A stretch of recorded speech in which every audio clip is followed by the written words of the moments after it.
Hello दोस्तों, आप सभी का अक्षय एकेडमी में स्वागत है। आज जो हम डिस्कस करने जा रहे हैं वो है कंपनी अकाउंट्स एंड ऑडिट का first chapter, study note number 1, accounting of share and debenture. जैसे ही मैंने कॉस्ट अकाउंटेंट की सीरीज़ शुरू की थी तो मुझे रिक्वेस्ट आई है कि मैं कंपनी अकाउंट्स की भी करूं, तो उस हिसाब से मैं अब से आपको रोज़ 2 वीडियो शेयर करने वाला हूं आप सभी के साथ। फर्स्ट वीडियो आएगा कॉस्ट अकाउंट से रिलेटेड, मीन्स कॉस्ट का जो मार्जिनल कॉस्टिंग चल रहा है वो कंटिन्यू हम डिस्कस करेंगे। और सेकंड वीडियो आने वाला है कंपनी अकाउंट्स एंड ऑडिट का।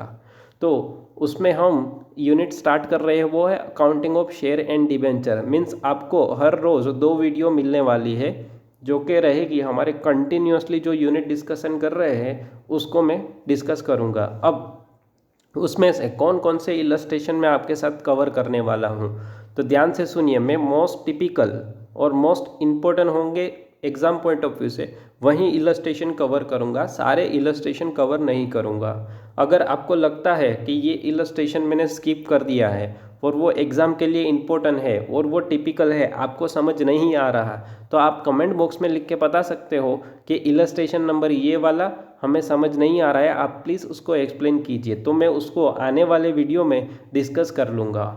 ओके, आइए आज शुरू करते हैं हमारा accounting of share and debenture. Introduction से देखते जाएंगे। देखिए, सबसे पहले पैराग्राफ जो पहला आपकी स्टडी नोट में दिया है उसको वो दिया है कंपनी कैसे क्रिएट होती है और उसको क्या बोला जाता है। Company is a artificial person created by law. Company law के द्वारा क्रिएट की जाती है और लॉ के द्वारा ही ख़त्म की जाती है। मीन्स उसकी क्रिएशन लॉ के द्वारा होता है और उसका डिसोल्यूशन भी लॉ के द्वारा ही होती है, as per companies act 2013। Okay, members में come and go but company would be for ever. इस लाइन का क्या मतलब है? अगर मैं कंपनी का CEO हूँ तो मेरे आने से या जाने से कंपनी तो वैसे ही रहेगी। जैसे अगर लेट सपोज मुझे कुछ हो जाता है, अगर डेथ हो जाती है तो कंपनी में फॉर एवर वो तो रन करने ही वाली है। कौन उसको रन करेगा? Manage by board of director elected by share holder. Share holder के द्वारा बोर्ड ऑफ डायरेक्टर को इलेक्ट किया जाता है, वो लोग कंपनी को क्या करते हैं? रन करते हैं। अगर कोई बोर्ड ऑफ डायरेक्ट निकल जाता है, बोर्ड ऑफ डायरेक्टर की डेथ हो जाती है या तो रिटायर हो जाता है, तो उसकी जगह नया बोर्ड ऑफ डायरेक्टर को अपॉइंट किया जाता है और वो लोग कंपनी को क्या करते हैं? रन करते हैं। तो कोई भी अगर डायरेक्टर आता है या जाता है तो कंपनी को उससे कोई फ़र्क नहीं पड़ेगा। अगर किसी बंदे को केस करना है तो पर्टिकुलर कोई बोर्ड ऑफ डायरेक्टर पे ब्लेम नहीं कर सकता है। उसको अगर केस करना है तो कंपनी पे केस कर सकता है। फॉर एग्जांपल, मुझे केस करना है अगेंस्ट रिलायंस, तो मैं रिलायंस पे केस कर सकता हूँ। मुकेश अंबानी पे या तो अनिल अंबानी पे डायरेक्टली केस नहीं कर सकता क्योंकि वो उसके CEO या तो मेंबर है। तो कंपनी पे केस हो सकता है, उसके मेंबर पे नहीं हो सकता है। ओके, उसके नीचे उसकी कैरेक्टरिस्टिक्स दी है जो आपको पहले से ही पता है, आप कंपनी लॉ में पढ़ चुके हैं। Perpetual succession, separate legal entity, जो मैंने अभी बताया कि कंपनी के जो मेंबर है वो और कंपनी दोनों क्या है? अलग है, सेपरेट लीगल एंटिटी है।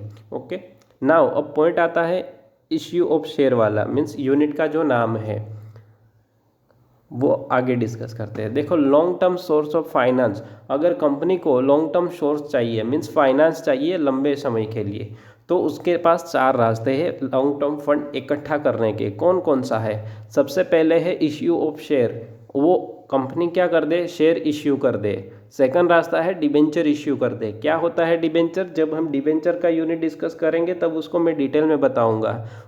थर्ड ऑप्शन है कि बैंक से लोन ले लिया। एंड फोर्थ वाला है plugging back of profit, means profit का यूज़ कर ले। कंपनी का जो पिछले साल या तो करंट ईयर प्रॉफिट हुआ है उसको यूज़ करे फाइनेंस के लिए। अब उसमें से हमें पढ़ना है इश्यू ऑफ शेयर। शेयर 2 तरह के होते हैं, इक्विटी और फाइनेंस। इक्विटी शेयर प्रेफरेंस वाला, जब प्रेफरेंस पढ़ेंगे तब उसके बारे में मैं डिटेल में बताऊंगा। अभी पढ़ रहे हैं इक्विटी शेयर। इक्विटी शेयर जब कंपनी पहली बार इनकॉर्पोरेशन होता है तब वो पहले बार अपने शेयर निकालती है मार्केट में, उसको बोला जाता है IPO, initial public offer. First time जब पब्लिक को इनवाइट करते हैं शेयर खरीदने के लिए तो उसको बुलाया जाता है IPO। अगर सेकंड टाइम कंपनी शेयर निकाल रही है, मीन्स ऑलरेडी जो कंपनी है वापस अपने शेयर निकाल रही है, बाहर इश्यू कर रही है तो उसको बोला जाता है FPO, follow on public offer या तो फर्दर पब्लिक ऑफर। देन आता है राइट शेयर, इसका भी एक सेपरेट यूनिट है, तब हम उसको डिस्कस करेंगे। फिर आता है ESOP, ESOP means employ stock option plan, employ को शेयर दिए जाते हैं तो उसको बोला जाता है ESOP। तो इसमें से हमें इक्विटी शेयर की जो इश्यू ऑफ शेयर की जो प्रोसेस होती है कि शेयर इश्यू करते हैं, कॉल मनी मंगाते हैं, तो उसकी हमें जर्नल एंट्री सीखनी है। कौन कौन सी जर्नल एंट्री होगी अभी मैं आपको बताता हूँ और आपके साथ डिस्कस करेंगे पूरा डिटेल में। इसके बाद कुछ टर्म है जो मुझे आपको बतानी है, जिसमें पहली टर्म है इश्यू ऑफ शेयर में ऑथोराइज कैपिटल। कंपनी अपने मेमोरेंडम ऑफ एसोसिएशन में अपनी मैक्सिमम कैपिटल की लिमिट डिसाइड करती है। Let suppose 10 lakh share issue करेंगे, एक शेयर की प्राइस रहेगी फेस वैल्यू 10 रुपये, तो ये क्या हो गया, उसके 10 लाख शेयर, एक शेयर 10 रुपये का रहेगा। इट मीन्स अपनी लिमिट उसने 1 करोड़ रुपीज़ उसने ऑथोराइज कैपिटल लिख दिया है। बियॉन्ड दी 1 करोड़ वो शेयर इश्यू नहीं कर सकते, मीन्स 10 लाख से एक ज़्यादा शेयर कंपनी नहीं निकाल सकती, तो उसको बोला जाता है authorise capital. Then second point है issue capital. Issue means company ने लिमिट रखी है 10 लाख शेयर की, लेकिन अभी कंपनी को पैसा 1 करोड़ रुपए की ज़रूरत नहीं है, अभी उसको खाली 40 लाख आइदर 50 लाख रुपीज़ की ज़रूरत है, तो वो क्या करेगी, 10 लाख शेयर में से वो अभी 5 लाख शेयर को इश्यू कर देती है। तो इश्यू को बोला जाता है इश्यू कैपिटल, कि आउट ऑफ टोटल 10 लाख उसमें से 5 लाख शेयर उसने इश्यू कर दिए, तो issue capital is 5 lakh share, और 50 लाख अमाउंट में चाहिए तो 50 लाख। तो मैं आपको खाली अमाउंट के एग्जाम्पल देने वाला हूँ। 1 करोड़ की ऑथोराइज कैपिटल है, उसमें से 50 लाख इश्यू कर दिए, तो उसको बोला जाएगा 50 लाख को issue capital. Then third term आती है सब्सक्राइब्ड कैपिटल। थर्ड टर्म को मैं ऐसे एक्सप्लेन करूँगा कि कंपनी ने 50 लाख के शेयर निकाले हैं, 50 लाख रुपए के शेयर निकाले हैं, उसमें से 40 लाख रुपीज़ के शेयर क्या हो गए हैं, सब्सक्राइब, पब्लिक ने सब्सक्राइब कर लिए हैं। जैसे मैं दूसरा एग्जांपल दूँ, 5 लाख शेयर थे, अपने नंबर ऑफ शेयर कितने थे, 5 लाख, और एक शेयर था 10 रुपये का, तो 50 लाख। तो 5 लाख में से कितने शेयर मार्केट में खरीद लिए हैं, मीन्स कितने शेयर हमारे बिक गए हैं, तो लेट सपोज 4 लाख शेयर हमारे सेल हो गए, 4 लाख शेयर हमारे मार्केट में शेयर होल्डर ने खरीद लिए, तो वो होता है सब्सक्राइब कैपिटल। देन आगे fourth number called up capital. Called up capital मतलब क्या होता है आपको बताता हूँ। कॉल्ड अप कैपिटल कंपनी क्या करती है, अगर 10 रुपये का शेयर है तो उसको 3 पार्ट में पैसे मंगवाती है। जैसे अभी प्रैक्टिकली तो ऐसा नहीं होता, लेकिन अभी लेट सपोज थियरी है, इसलिए मैं आपको समझाता हूँ कि 10 रुपये का शेयर है तो पहले 2 रुपये मंगाई, फिर 3 रुपये, फिर 3 रुपये, वापस 2 रुपये। तो ये एप्लीकेशन के वक्त, अलॉटमेंट के time first call, final call, ऐसे करके पैसे मंगवाती है। तो कंपनी ने अभी 2 रुपये एप्लीकेशन के और अलॉटमेंट के 5 रुपये मंगवा लिए, ऐसे करके 25 लाख रुपए इकट्ठा कर लिया है मार्केट से, अभी 5 रुपये मंगवाने बाकी है। तो जो 5 रुपये मंगवा लिए हैं उसको बोलते हैं called up capital. Okay, then last fifth term आती है paid up capital. Paid up capital it means कि 5 लाख शेयर निकाले थे 10 रुपये के, उसमें से 4 लाख शेयर होल्डर जो थे उसने 10 रुपये दे दिए हैं, और 10 लाख शेयर होल्डर ऐसे हैं जिसमें से कुछ लोगों ने लास्ट कॉल नहीं पे किया है, या तो कुछ का एप्लीकेशन के वक्त के पैसे बाकी है। तो फुल्ली पेड अप कैपिटल कितनी है, तो क्या 40 लाख जो होगी वो हमारी पेड अप कैपिटल होगी। उसके सामने लिखा है part of called up capital. Called up का पार्ट होगा, क्या होगा, पेड अप कैपिटल, किसने कितने शेयर होल्डरों ने पे कर दिया है। ओके, अब उसकी ये खाली टर्म थी उसको अलग अलग कैपिटल की। अब उसकी जर्नल एंट्री हम देखने वाले हैं। जर्नल एंट्री क्या होगी देखें, उससे पहले एक पॉइंट आया है ध्यान में, तो उसको हम डिस्कस कर लेते हैं। Refund on application money. Suppose मैंने एक कंपनी के शेयर के लिए एप्लीकेशन करी, लेकिन कंपनी का ओवर सब्सक्रिप्शन हुआ और मुझे एक भी शेयर नहीं मिला, एक भी शेयर नहीं मिला। तो अब जो मैंने पैसे के शेयर खरीदे थे तो वो मेरी अमाउंट क्या हो गई थी, ब्लॉक। तो कंपनी क्या करेगी, वो पैसे मुझे 15 दिन के अंदर वापस दे देने हैं। 15 दिन के अंदर, जब भी देखो यहाँ पे लिखा है 15 day from closure of issue. Issue जब भी क्लोज हो जाता है, क्लोजर के 15 दिन के अंदर, मीन्स शेयर अलॉटमेंट कर दिए, अब 15 दिन के अंदर मुझे क्या मिल जाना चाहिए, पैसे मिल जाने चाहिए मुझे वापस, क्योंकि मुझे एक भी शेयर नहीं मिला है। और अगर 15 दिन से लेट होता है तो आप हमें इंटरेस्ट मिलता है 15% पर एनम। तो कंपनी को क्या पे करना पड़ेगा, 15% पर एनम के हिसाब से इंटरेस्ट पे करेंगे, और वो डायरेक्टली बैंक अकाउंट में क्रेडिट होगा हमारे। ओके, तो यहाँ पे लिखा है only the bank account from which the subscription was remitted. Then journal entry. Journal entry काफ़ी बहुत ही आसान जर्नल एंट्री है, इसमें कोई दिमाग नहीं लगाना। लेमन लैंग्वेज में 8 जर्नल एंट्री आपको याद रखनी है। मैं आपको 1 बाय 1 प्रोसेस में से बताते जाऊंगा कैसे जर्नल एंट्री होती है और किसकी उसका रिकॉर्डिंग करेंगे। देखिए, journal entry for issue of share. Share issue करते वक्त और उसका फाइनल कॉल आ जाने तक कौन कौन सी एंट्री होगी। तो देखो, स्टार्टिंग से करेंगे विथ में आपको एग्जाम्पल भी एक्सप्लेन करते जाता हूँ। फॉर एग्जाम्पल, कंपनी ने शेयर इश्यू किए हैं और application allotment, first call, final call, 2 रुपये, 3 रुपये, 3 रुपये, 2 रुपये, ऐसे करके वो पैसे मंगवाने वाले हैं। तो सबसे पहले जब सारे शेयर होल्डर एप्लीकेशन करेंगे तो एप्लीकेशन मनी रिसीव होती है, एप्लीकेशन के वक्त उसके पैसे देते हैं। तो फर्स्ट टाइम जब पैसे आते हैं तो उसको हम जर्नल एंट्री करेंगे, bank account debit to share application account. First entry जो पैसे आए वो किस में मिलेंगे, हमें बैंक में मिलेंगे। और वो पैसे किस चीज़ के आए हैं, तो शेयर एप्लीकेशन मनी के। कितने रुपए मिलेंगे, तो हमने अभी कहा 2 रुपये का हम एप्लीकेशन के वक्त लेते हैं। तो बैंक अकाउंट डेबिट 2 रुपये to share application account. Then अगर एक्सेस रुपीज़ आ गए हैं एप्लीकेशन के वक्त, सपोज़ मैंने 10 शेयर निकाले थे और मुझे एप्लीकेशन मिली 15 शेयर की, तो 5 शेयर को मैं रिजेक्ट करूँगा। तो वो 5 शेयर होल्डर को वापस पैसा रिफंड देना पड़ेगा 15 दिन के अंदर, अदरवाइज मुझे 15% इंटरेस्ट पे करना पड़ेगा। तो देखो, सेकंड एंट्री रिफंड की होगी, तो जो फर्स्ट एंट्री की है उसकी रिवर्स एंट्री कर दो तो वो रिफंड की एंट्री हो जाती है। Share application account debit to bank account. And third entry क्या है, सेकंड और थर्ड को हम कंबाइन एंट्री भी पास कर सकते हैं। जो भी पैसे हमें मिले हैं फर्स्ट एंट्री में, मीन्स एप्लीकेशन के वक्त, उन सबको हम क्या कर देंगे, ट्रांसफ़र कर देंगे इक्विटी शेयर कैपिटल अकाउंट में।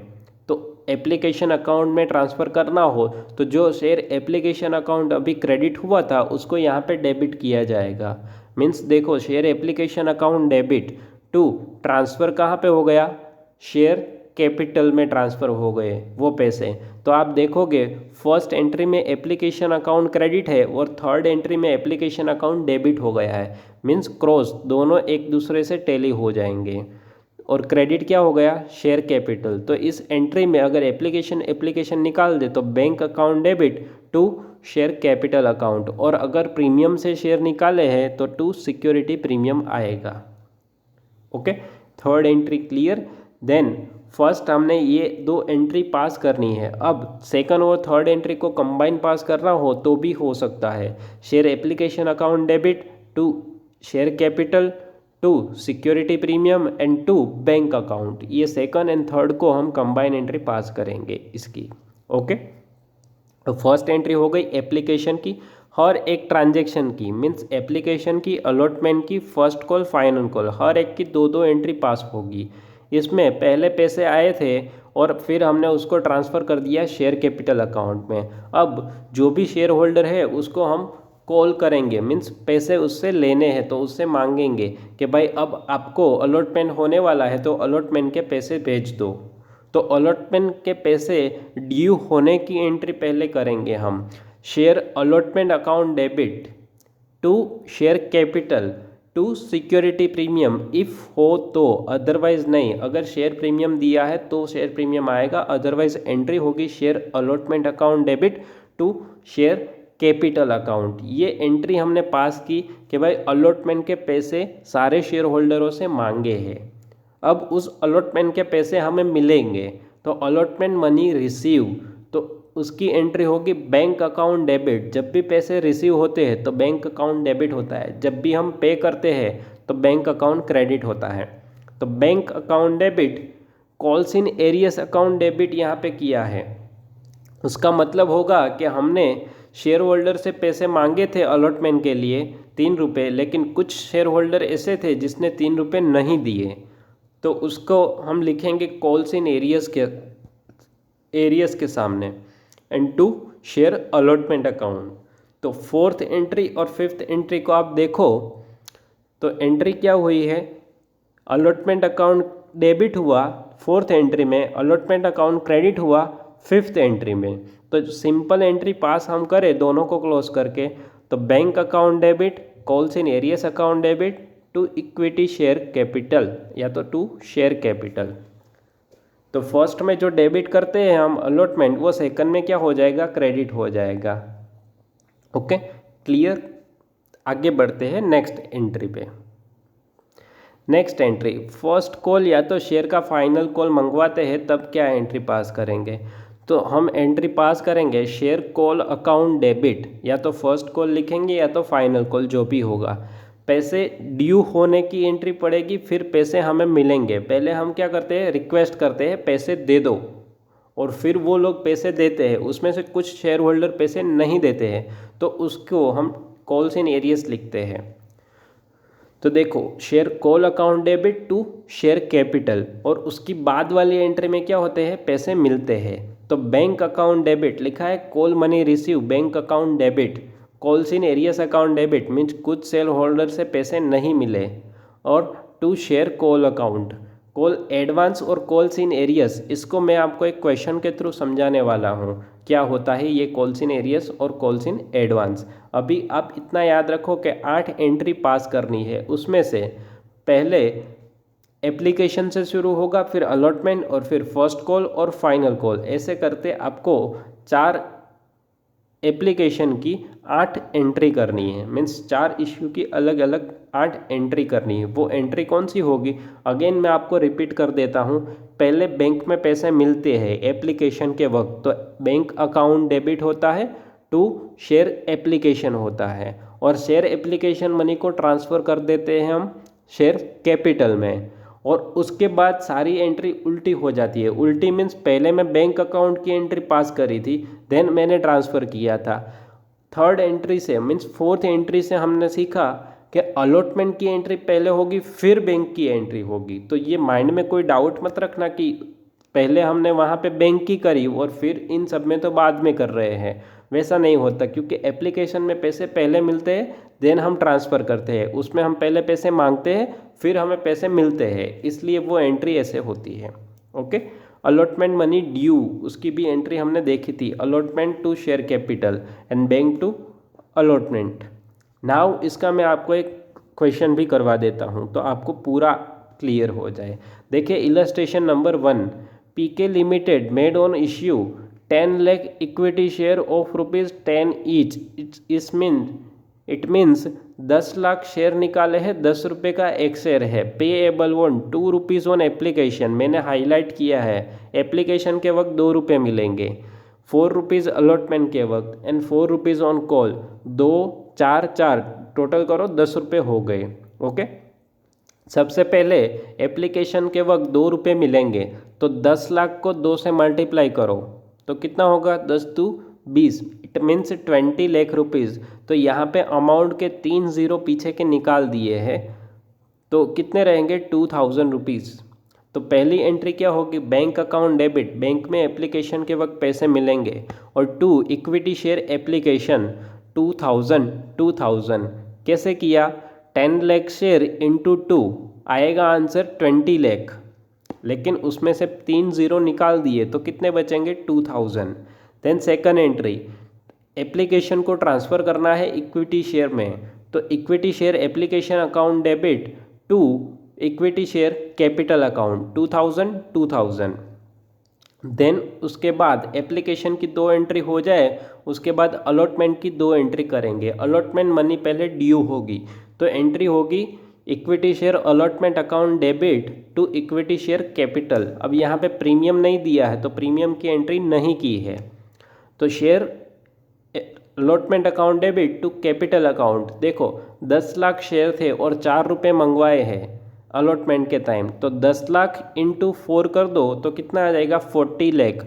40 लाख के 3 जीरो निकाल दिए हैं तो 4000 हो गया। देन अलॉटमेंट मनी मिल गई तो क्या एंट्री आएगी, बैंक में पैसे आएंगे तो bank account debit.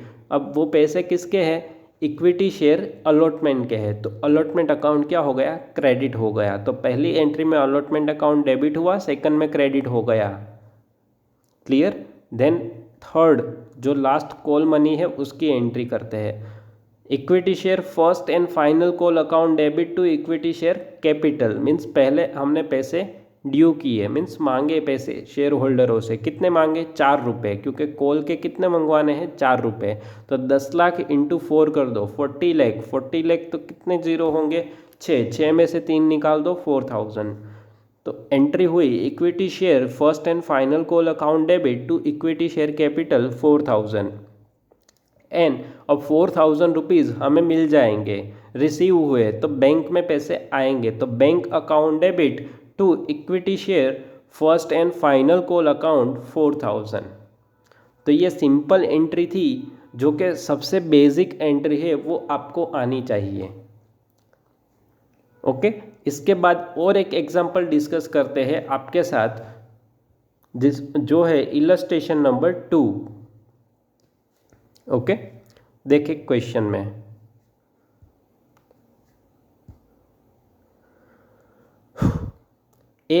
AB and company limited issue 5 crore equity share.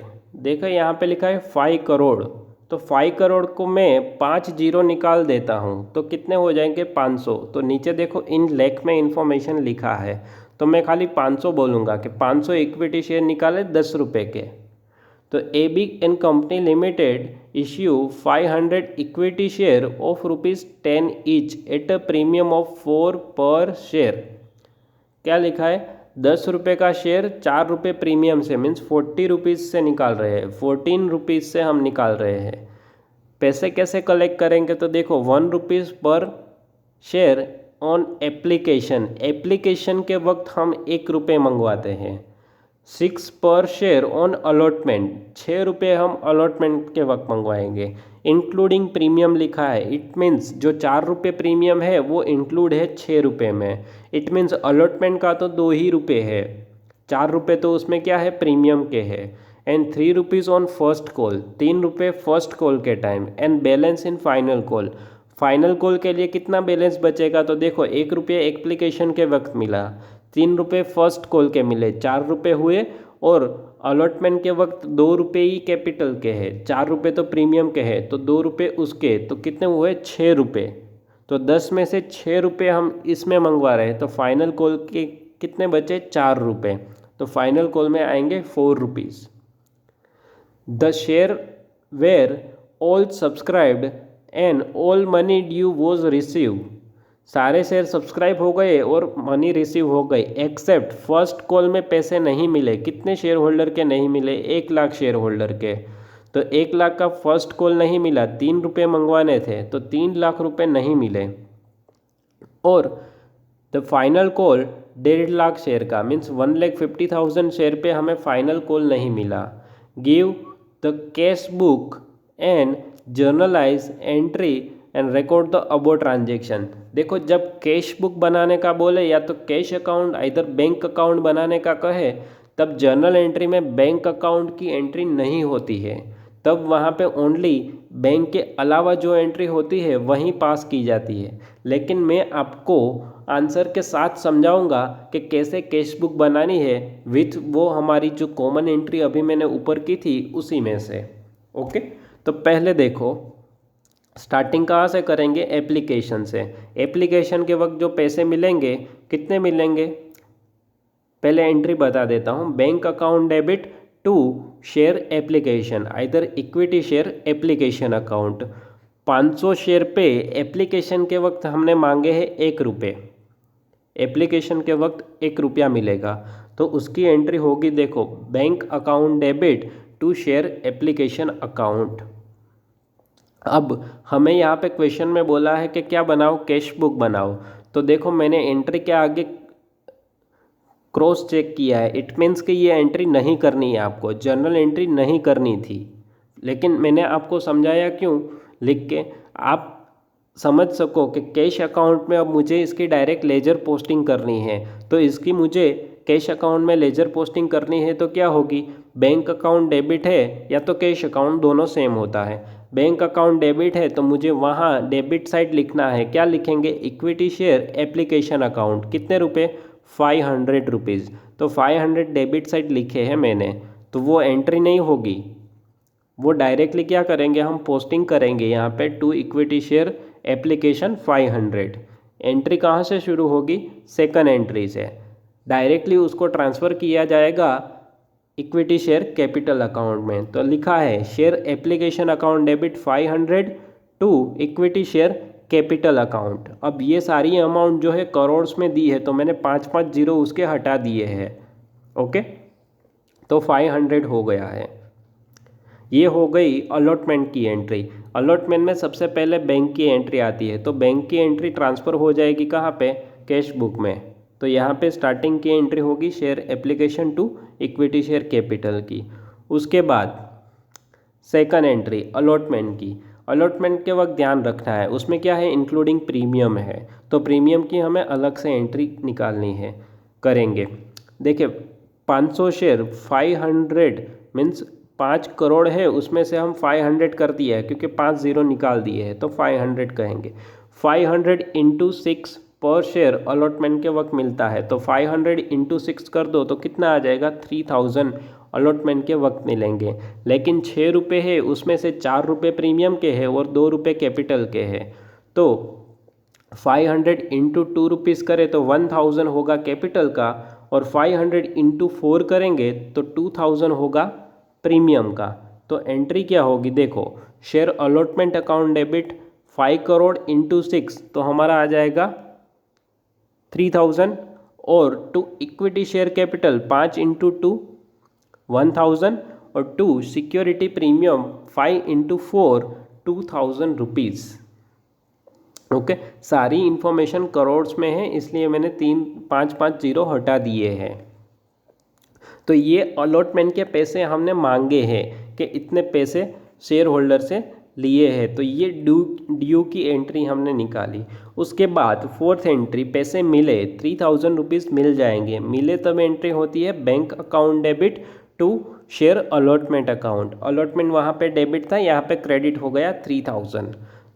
और ये जो बैंक की एंट्री करी है वो एक्चुअली एग्ज़ाम में नहीं करनी है, हमें जो बैंक अकाउंट आता है उसकी लेजर पोस्टिंग कहाँ पे देनी है, तो ये कैश बुक जो बनाई है उसमें देनी है। तो देखो डेबिट साइड लिखा है to equity share allotment account 3000। Okay, आइए आगे बढ़ते हैं। आगे कौन सा है, फर्स्ट कॉल मंगवाया है हमने 3 रुपये का। फर्स्ट कॉल 500 इंटू 3 करो, 1500 रुपये होगा। Equity share first call account debit 5 into 3 1500 to equity share capital. अब ये हो गई फर्स्ट कॉल के पैसे हमने मांगे, लेकिन मिलते हैं कम, क्यों, तो कि इन्फॉर्मेशन दी थी हमें, accept first call money 1 lakh share, 1 lakh share पे कितने रुपए है, 3 रुपये के हिसाब से देखें तो 3 लाख रुपए नहीं मिलने वाले फर्स्ट कॉल से, तो 5 जीरो हटा दे हम तो 3 रुपये नहीं मिलने वाले। तो बैंक में कितने मिलेंगे, only bank account debit 1497, calls in arrears account debit 3 rupees to equity share first call account 1500 रुपये। तो जो बैंक वाले हैं 1497, उसको आपको डायरेक्टली लेजर पोस्टिंग करनी है 1497 इक्विटी शेयर फर्स्ट कॉल, उसकी एंट्री वहाँ पे नहीं आएगी, वहाँ पे खाली एंट्री होगी calls in arrears account to equity share first call account 3 rupees 3 rupees. Then final call same entry, final call account debit to equity share capital. देखो लिखा है 7 नंबर की journal entry, equity share last call account debit to equity share final call, sorry equity share capital कितना होगा, तो मैंने अभी आपको कैलकुलेट करके बताया था। फाइनल कॉल 4 रुपये का मंगवाना बाकी है, तो वो 2000 और फाइनल कॉल में से 1.5 लाख शेयर पे 4 रुपये नहीं मिलते हैं, तो 1,50,000 इंटू आप 4 करो तो होगा 6 लाख रुपये। 6 लाख के 5 जीरो निकाल दो तो 6 रुपीज़ कॉल्स इन एरियस हो गया। तो बैंक अकाउंट डेबिट कितना होगा, 1994 कॉल्स इन एरियस अकाउंट 6 रुपये, क्योंकि 6 रुपये नहीं मिले हैं, इंटू लास्ट कॉल अकाउंट 2000। अब जो 1994 है उसको डायरेक्टली हमें लेजर पोस्टिंग कर देनी है, इक्विटी शेयर फाइनल कॉल 1994। तो आपकी यहाँ पे एंट्री क्या बचेगी, calls in arrears account debit to last call account. तो आपकी मॉड्यूल में इस तरह से आंसर दिया है आपको, जो मैंने अभी लास्ट एंट्री करवाई उसका। ओके, मैंने इसमें बैंक की एंट्री ऐड करके आपको ये पूरा इलस्ट्रेशन डिस्कस किया है। अगर इलस्ट्रेशन 1 और 2 में कोई डाउट है तो आप कमेंट बॉक्स में लिख के बता सकते हो। अदरवाइज़ नेक्स्ट लेक्चर से हम आगे वाले जो क्वेश्चन है इलस्ट्रेशन जो टिपिकल मुझे लगेगा वो मैं आपके साथ डिस्कस करने वाला हूँ। कल इसके फर्दर वीडियो आने वाले हैं, तो मेरी इस चैनल से जुड़े रहिए और कनेक्ट रहिएगा। ओके, मिलते हैं नेक्स्ट वीडियो में, और thank you so much for watching and share subscribe your dear and near friend. Thank you.